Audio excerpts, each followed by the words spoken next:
The Candidates is starting next week, and I'm very excited about it. And I thought it'd be fun to go through each player, kind of give y'all some information about them if you've never watched the Candidates before, or if you kind of are jumping into this world of competitive chess. And this is a huge tournament. This is probably the second most important chess tournament to date, other than the World Championship.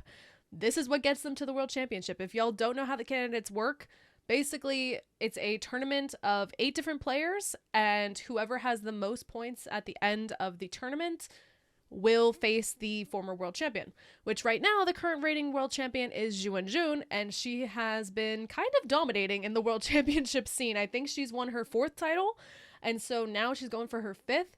Whoever wins this tournament will get to play her. So let's meet the players, and then I'm going to show y'all a puzzle from each of the players, a game in the past that they've played, and I'm going to have y'all, have some fun, do some tactics. The puzzles are all from Jennifer Shahade's book, Play Like a Champion. Thank you to Jen for making this amazing book. It has like over 700 puzzles in it, all by amazing female players of the past and the present. I highly recommend it if you're into puzzles. Definitely check it out. It's an amazing book. So without further ado, let's jump right into the video. Also, do you guys like my new camera? I got a new camera and I'm really excited about it, and it's definitely higher quality, so I hope you guys enjoy.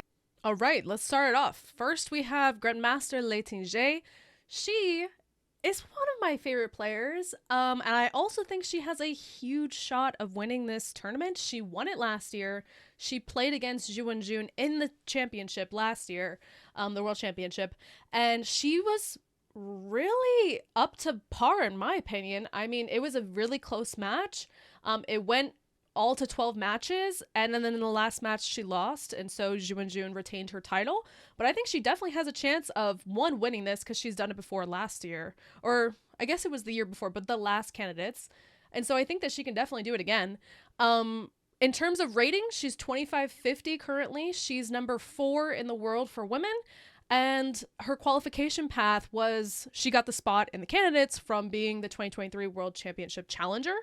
Some other information about her: I think she's known for her attacking prowess. She's one of my favorite players to watch. Her chess is exciting, dynamic, and honestly, most of the time has a lot of fireworks. So I loved watching her last year in the World Championship. If you didn't see any of my videos on recaps of the World Championship, feel free to go and check them out. They're on my channel. Something that she has earned in the past: one, she was the 2021 Grand Swiss winner, which got her to the Candidates, and then when she got to the Candidates, she won. She's also the Chinese women's national champion from 2017, so a bunch of titles under her belt, except for the World Championship title, which I know that she wants to go back from last year. She had a shot, she could have done it, and I think she's definitely going to fight for it again. We also haven't seen her play. I don't think she has played any tournaments. I'm pretty sure no tournaments since last summer for the World Championship. So I'm happy she's back. She did this, I believe, for the past, the last Candidates that she played. She had only played the Grand Swiss, and then she won it. And then she played the Candidates, and she won it. And that was kind of really the only types of tournaments that she was playing at the time. So I think she's used to, taking a huge break and then jumping into a really important tournament and winning it. So I have no doubt that her taking time off since the World Championship last year won't really be a big deal to her. I think that she'll be fine and she'll jump right in, and I'm really excited to see her play again. So definitely one to look out for. Now let's look at a puzzle from her. So this is a game from the FIDE Grand Swiss of 2021, which she won.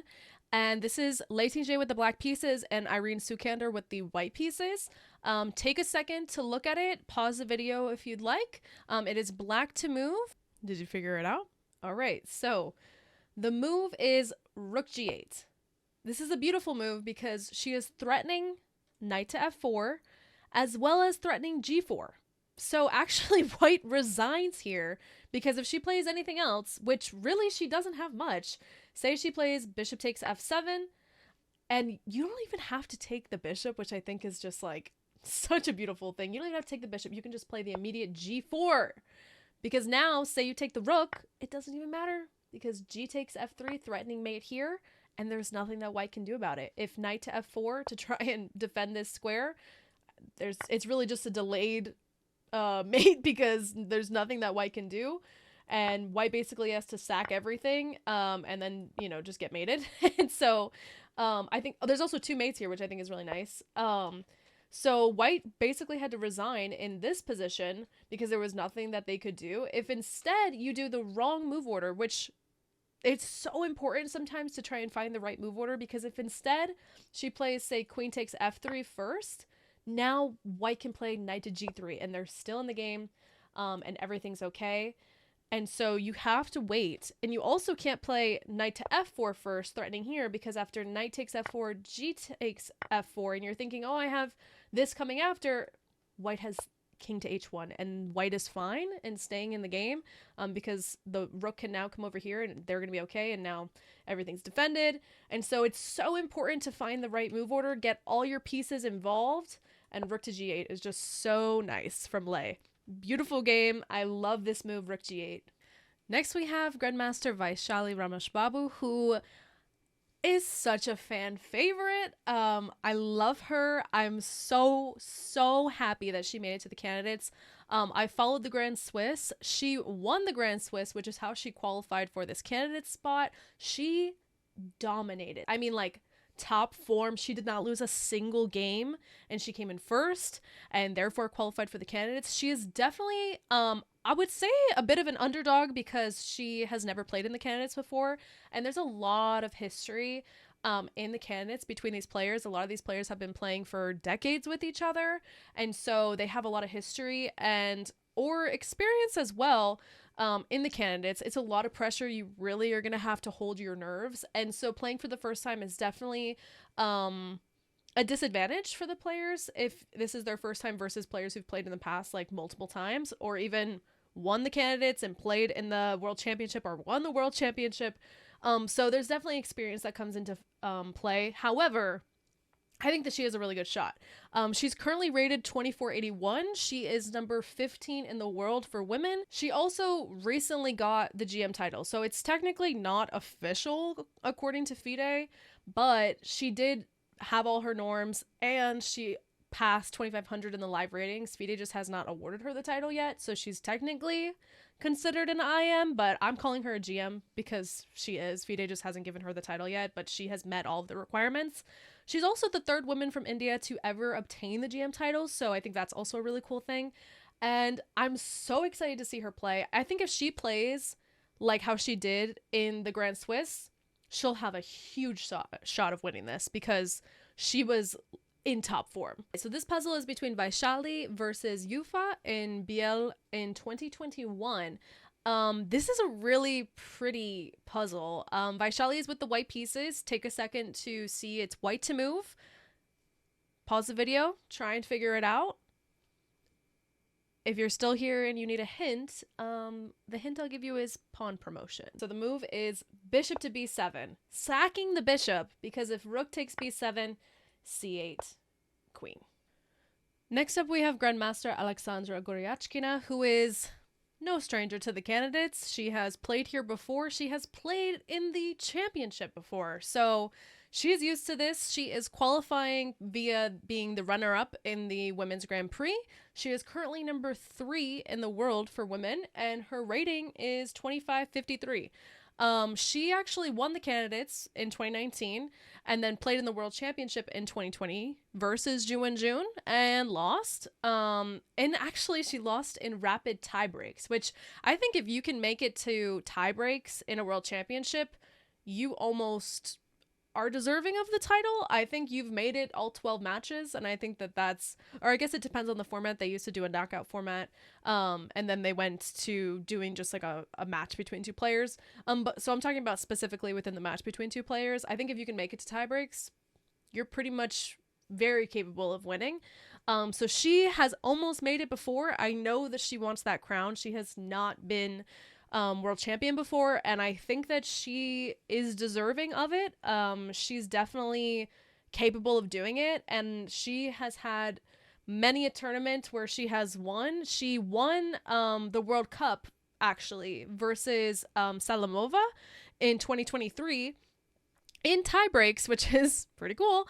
But she actually didn't get the World Cup spot because she had already qualified via being the runner-up in the women's Grand Prix. So she gets the spot technically for being the runner-up for the Grand Prix, but she also would have qualified for the candidates via winning the World Cup.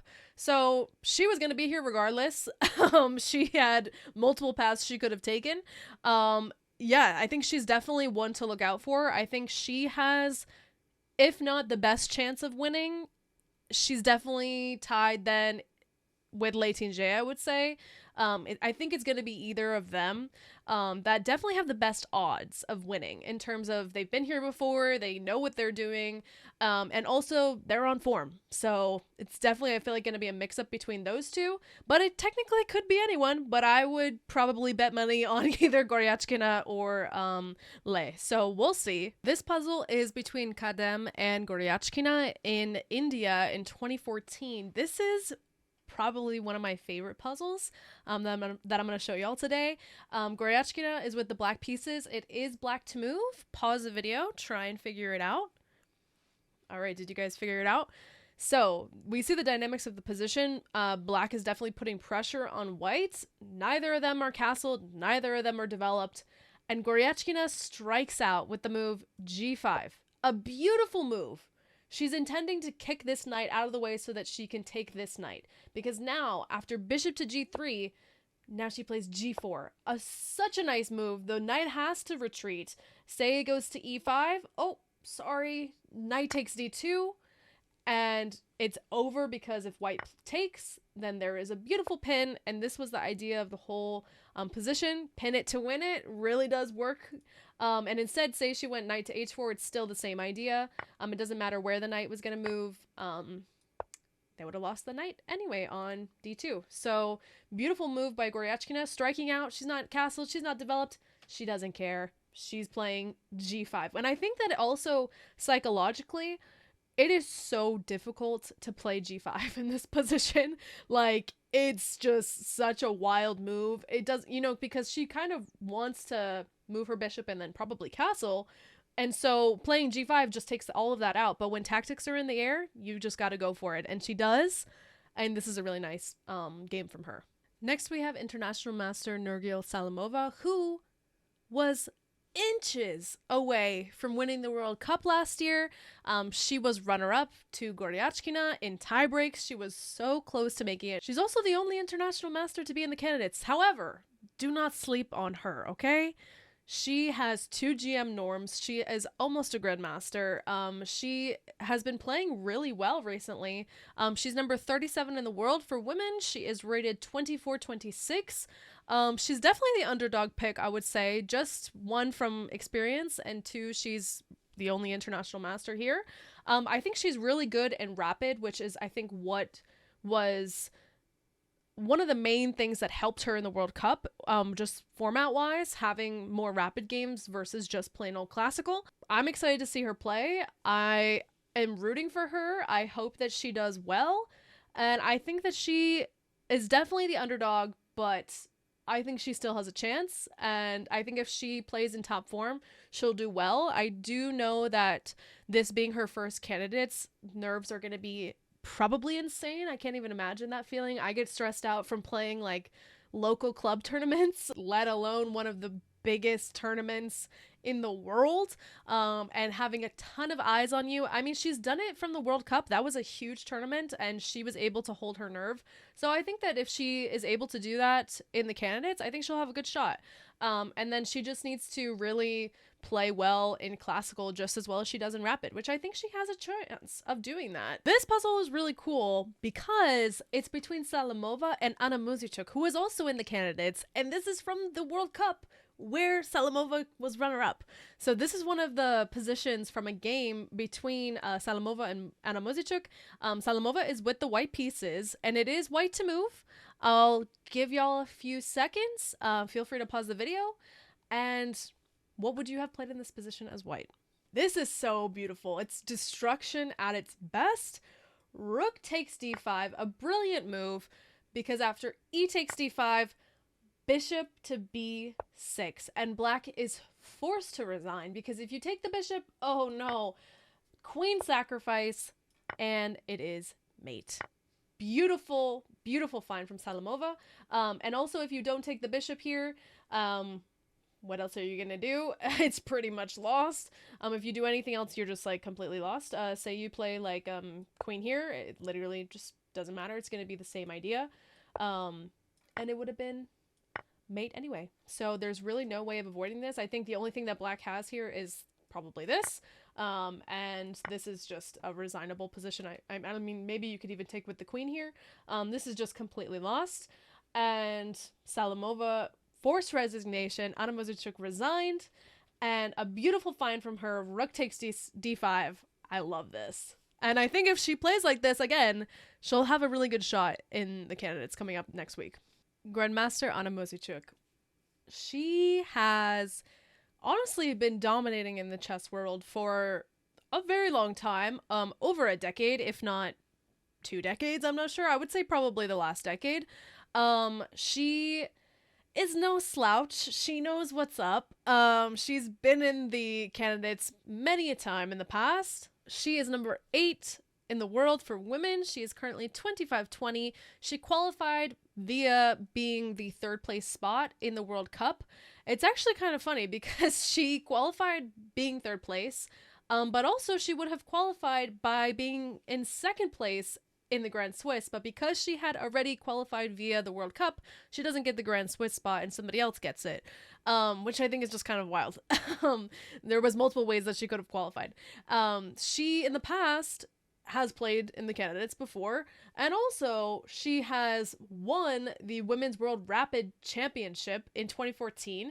She was World Blitz Champion in also 2014, so she had multiple titles in 2014. There's not a lot of players that can say that they've done that. And she also won the World Blitz Championship in 2016. She played for the World Championship Classical in 2017, but she was runner-up to Tanjani, who we'll get to in a minute, in rapid tiebreaks. Again, rapid tiebreaks. It's just like she definitely could have won that. I think I will reiterate again, if you have made it to rapid tiebreaks, you definitely could have won. You definitely could have been world champion. And I know that that probably still haunts her. And she wants to be back sitting in that chair facing Zhu Wenjun. And she wants to be world champion. Definitely. I think that anyone who has played in the world championship in the past and has not won, they have more passion to be there because they've been there in the past and they were so close, but they were just short. I think that she has a huge chance of winning. She's known, I think, for having great prep and playing beautiful positional chess, which I think also because she has a lot of experience, that will also come in handy. This position is from a game between Gunay Mamadziada and Anna Mozarchuk in Batumi in 2018. Anna has the black pieces, and it is black to move. Feel free, take a second. This is definitely a more complicated one. Take a second, pause the video. If you need a hint, and you still haven't paused the video, the hint is trap. So here, Anna played the very nice move of knight to g5, threatening knight to f7, where the queen would be trapped. So here, white plays e6. Here, if she would have played instead bishop to d1, now after knight to f7, queen to f4, and then you just go back with knight to g5. And where's the queen gonna go? The queen is being attacked. She does not have any squares other than queen to h4, but queen to h4 does not work because of the discovered, and you would lose the queen. So here she would have had to play queen takes, and then, you know, after king takes, white can basically just resign. But another idea was if after not playing bishop to d1, but instead playing just bishop taking the knight. This doesn't work either because of bishop takes and you're in the same predicament. There are just no squares for the queen. So she would have been forced to just take the rook. But instead, white tries to play e6, and we get rook takes e6, knight takes b5, rook takes e3, rook takes, and knight to h3 check. And Anna just has a beautiful position, and she won 10 moves later. So I think this is a really nice move. She basically was just giving the queen no squares, And it's such a nice find for her. I really love this one. This one took me a minute to figure out what the actual plan was. But I just really love the move knight g5. Beautiful. Next up, we have a former women's world champion, Tanjani. She's a grandmaster. She has won the world championship in the past in classical, so she is definitely capable of winning the candidates. She's currently number 7 in the world for women. She is 25-21. She qualified via actually a crazy scenario. So she got 3rd place in the Grand Swiss, and it was a crazy scenario. That was the last day. There were these insane tie breaks that were happening, and she was the one who ended up getting the spot. But 3rd place isn't even supposed to get a spot in the candidates, but because Anna Muzichuk got 2nd place, she doesn't need the 2nd place spot, and because she had already qualified. So the 2nd place spot is now gone, and it's now kind of like Tanjani gets the 2nd place spot, even though she was 3rd place. So kind of an insane scenario, but she gets the spot. And I think that she is super deserving of it. One, she's a former women's world champion, so obviously she has the chops to win. She won in 2017, and it was this knockout kind of rendition where they used to have like a bunch of players, and it was kind of similar to how they run the World Cup now, where it's like a knockout format. And she defeated Anna Muzichuk in the finals. So lots of history between these players. She's also a women's rapid world champion from 2022, and she won that in tie breaks with the black pieces in a blitz game. Crazy, but she has had the title. And I think that she is definitely one to watch. I think that she'll do well. She played pretty well in the Grand Swiss. She had a nice showing. She was this close to not getting this candidate spot, so I think she's very relieved that she did get it, and I think that she'll make the best out of it. I love this puzzle, y'all. This is between Sutovsky and Tanjani. Tanjani has the black pieces. If y'all don't know who Sutovsky is, he is the CEO of FIDE. And Tanjani whoops his ass. So this is a great puzzle. It's from the Gibraltar Masters. This is a game between them in 2014. It is black to move. Take a second. Try and figure out what you would play as black here. So good. If you're still here and you need a hint, the hint is pawn promotion. How to make it work? You got to figure that one out yourself. All right, so the move that Tanjani played is knight to b4. A beautiful move, and the idea being basically if the white king takes, now you get to play rook d1, and there is just no way to stop promotion. If they try and play b7 to promote, you just take the rook, and if they instead take the rook here instead of b7, then you just take, and it's beautiful, and you don't have time to do this. It's just, it's a queen. So that's not gonna work, and they could just play something like this and then, go and take the pawn after. So a really nice move. So basically white is not allowed to take the knight, and instead white played knight to c6, and black took the knight. Very happy, thank you for that. And then they played rook to e1, and after rook to d5, I find this is a really nice move. Rook takes e2, rook takes a5, and black just cleans up and is up a clear piece. Another way of going about this was instead of, if say here she doesn't take the knight and she just plays the immediate rook to d1, this also would have been fine, because after knight takes b4, now you can just take here. And if they don't take the knight and they take this instead, well, we know how that's gonna work. Yeah, so beautiful game. And is just clearly winning. Knight b4 is also kind of a hard move to find. This puzzle took me a while to figure out. I really wasn't sure how I was supposed to go about this. But just knight to b4 is such a sneaky move, saying I'm going to make room for my rook, and I'm going to promote this pawn. If it means I'm going to give up a piece, it doesn't matter. I'm going to get a queen from it. So beautiful game from Tanjani. Next up, we have Grandmaster Katarina Lagno, who qualified via being the winner of the Grand Prix from 2022 to 2023. The Grand Prix is basically a 4 tournaments put together, and it's like point based. You get points for like first, second, third, all the way until the bottom, and there's like a different amount. Obviously, you get more points if you're in first. And they basically total them out of 4 tournaments, and she was the winner for the 2022 to 2023 rendition. So she gets a spot in the candidates. She's currently number 6 in the world for women, being 25-42. She has some championships under her belt.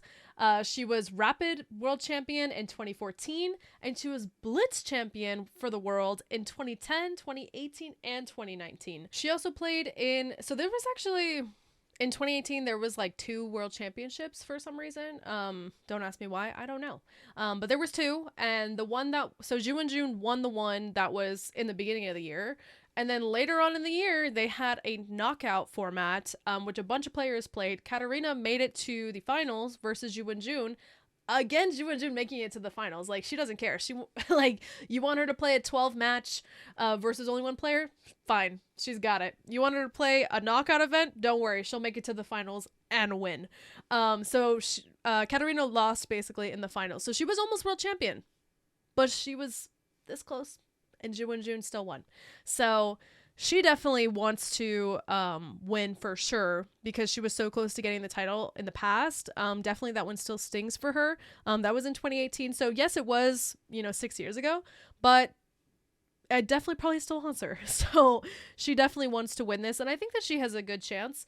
This puzzle's fun, okay? If you don't want a hint, I won't tell you a hint, okay? This is between Katarina Lagno versus Edmonds in the Netherlands in 2004. Pause the video. It is white to move. Katarina has the white pieces. I'm going to give you a few seconds. Okay, if you didn't pause and you wanted a hint, it is mate in 3. Okay? White to mate in 3. Go for it. The move is the beautiful rook to d4 check. Because if the queen takes, you get mated.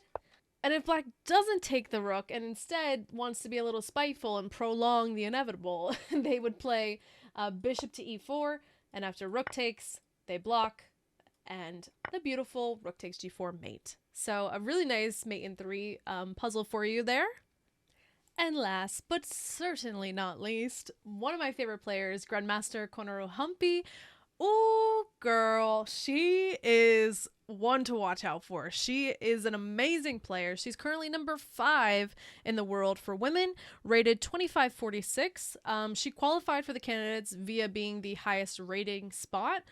She gets the spot because even though she's number 5, first of all, Ho Yifan is number 1 and she really doesn't play anymore, so she's not going to take the spot.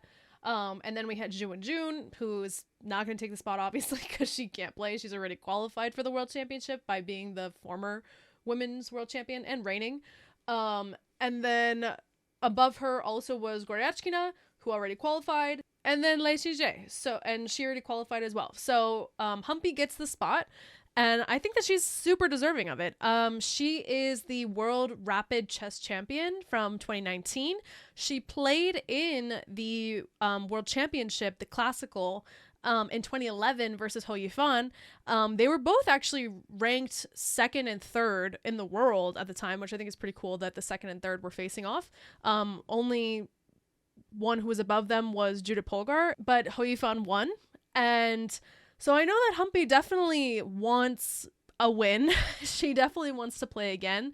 And I think that she has a really good chance. Something that I also find really cool is in 2002, when she got her GM title, she was the world's youngest female player to ever obtain the title at that age. She beat Judith Polgar's record by like 3 months. Somebody did end up beating Humpy like a couple years later for the record, but at the time she held the record, which I think is pretty cool. She had her baby, I think, in 2017, and then came back and won the Rapid Chess Championship for the world in 2019. So I think that's pretty sick. I'm definitely rooting for her. I'm excited to see her play, and we'll see what happens.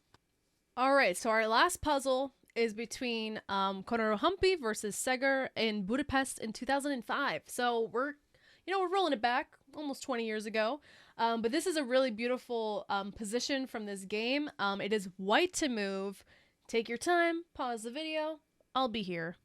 So the move that Humpy played was bishop takes f7, check. And now after king takes f7, queen to d5 check. And now after king to f8, the knight cannot take because it's pinned. And now we get to play rook takes f6. And after bishop takes, bishop to h6 check. The king is running out of squares. And if you block, now we get to bring the other rook, rook to f1 check.